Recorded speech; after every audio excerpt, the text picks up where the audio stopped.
Diga. Eu tô passando a cabeça dela. Mas o quê? Você já parou para pensar como alguém que perdeu tudo se tornou um dos maiores símbolos de esperança para a igreja? Oi, meu nome é Isabela Macedo O meu é Ian Celli e esse é o Frequência 316. Nos Chamados Extraordinários de hoje, você vai conhecer a história de uma mulher que transformou o sofrimento em fé e que nos ensina que nenhuma história está condenada ao fim que o mundo impõe. Nós estamos falando de quem? Santa Baquita, ela que foi escravizada quando criança, sofreu violência e foi tratada como um objeto, mas a sua história não termina na dor. Baquita nasceu em 1869 no Sudão, mas ainda criança, ali por volta dos seus 7 e 8 anos, ela foi sequestrada por traficantes de escravos. O trauma desse sequestro foi tão grande que ela esqueceu o seu nome e acabou sendo nomeada pelos seus sequestradores de Baquita, que na língua árabe significa afortunada ou sortuda, um nome cruelmente irônico para o que estava acontecendo com a vida de Baquita naquele momento. Sim, ela foi vendida várias vezes, espancada, feito vários cortes no seu corpo, né? E isso mostra como, né, normalmente os escravos eles não tinham domínio sobre isso, nem sobre o seu corpo, nem sobre o seu futuro. Exatamente. Inclusive, teve uma senhora que foi dona dela uma época que a obrigou a fazer cortes com coisas cortantes, né? 114 vezes. E ainda ela passava sal e farinha para que as cicatrizes não curassem, né? Ficassem as marcas mesmo. Mas mesmo neste cenário de dor, algo começava a se preparar. Onde só existia escuridão, Deus já estava escrevendo uma história de redenção. Exatamente. E aí, quando um italiano compra ela, Calixto Legnani, ele leva ela até a Itália, e na Itália a gente encontra um cenário onde a escravidão não existia mais, não era legalizada, né? Então a igreja e o tribunal consideram Baquita agora uma mulher livre.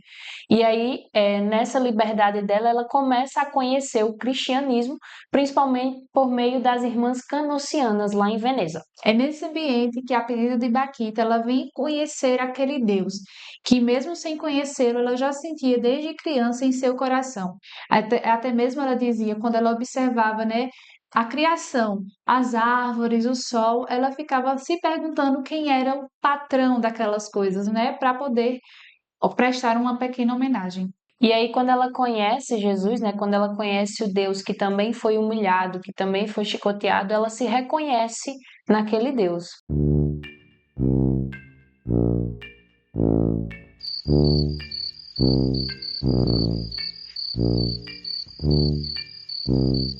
E aí, ao falar de Jesus, o Deus que também se humilhou, que também foi chicoteado, ela se reconhece naquele Deus, né? E percebe que não estava sozinha em sua dor. Baquita, agora na sua liberdade, ela escolhe ficar na Itália, não mais voltar para a África, e escolhe ser batizada. O nome que ela escolhe quando vai ser batizada é Giuseppina Margherita, que se a gente for traduzir seria Josefina Margarida. E aí Baquita fica com o sobrenome dela. E aí, nesse processo de conhecer o cristianismo, ela decide se tornar freira pela congregação, né? E lá no convento ela era conhecida como Irmã Josefina Baquita, né? Ou Irmã Baquita. Mais tarde, ela fica conhecida, né, pelo seu testemunho de fé, esperança e perdão. E uma coisa assim que eu acho fantástica, né, que ela dizia que se ela encontrasse os seus sequestradores, ela se ajoelharia e beijaria as mãos deles, porque se eles não tivessem encontrado ela não teria conhecido a Jesus. E enquanto religiosa, Baquita passou a viver uma vida muito simples e muito misericordiosa, né? Apesar de não falar muito, a sua vida falava por si. Mesmo sofrendo sequelas físicas da escravidão, Baquita demonstrava misericórdia, né? Ela nunca cultivou o ódio. Inclusive, ela pregava o perdão como uma forma radical de liberdade. E eu aqui, se alguém pisa no meu pé, eu passo o ano inteiro sem dar bom dia, né? Mas É isso. tudo bem. Vivendo e aprendendo. Vivendo e aprendendo. Santa Baquita roga por mim. Um dos seus primeiros milagres aconteceu aqui no Brasil, onde uma senhora que sofria de diabetes com feridas nas pernas que não tinha cura, né, não sarava por nada, com a intercessão de Santa Baquita, ela conseguiu essa cura. Mais um santo que faz um milagre aqui no Brasil, mais um santo para a gente interceder pela Copa em 2026, viu? E para quem não assistiu o vídeo de Carlos Acuti, vai lá no nosso Deixa a Nossa, descrição, que Clara. Clara, Deixa na descrição. a nossa deu a descrição para ver o vídeo do Carlos Acuto, que ele também fez seu primeiro milagre aqui no Brasil. E em 2000, o Papa São João Paulo II a canoniza. E hoje, Santa Baquita é conhecida como a padroeira contra o tráfico humano e escravidão moderna. A escrava que virou santa, não porque esqueceu a dor, mas porque deixou Deus transformá-la. A história de Santa Baquita nos lembra que a fé não apaga o sofrimento, mas que dá sentido a ele, e que ninguém está tão ferido que Deus não possa restaurar.